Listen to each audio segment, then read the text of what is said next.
Today I'm going to talk to you about our so-called pantry storage. So this is what I would consider as our pantry. It's above our dining type sitting area. We do have our kids' DVDs in this plastic bin right here. That works out great. It's all tucked away, hidden, you can't see it. So this is our space. When you open this up, you'll notice that my husband has custom built this shelf for us. So that was great because if not, I could only have the food going single high, and that did not work. I was able to find the bins at the Dollar Tree, and I did find those in 2016, although I think that they're still making them in 2018 at the time of this video.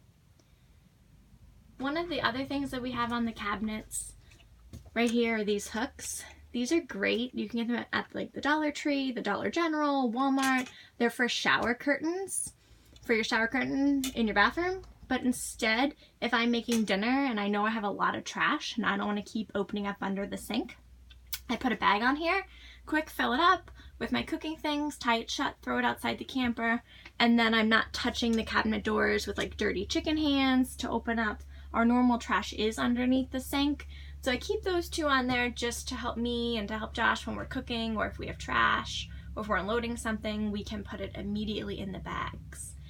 Again, this is one of the best things that we've done also because we can just slide out, slide back. We have our games up there for our kids, plenty of food storage. We all know that I do not pack light. I don't travel light.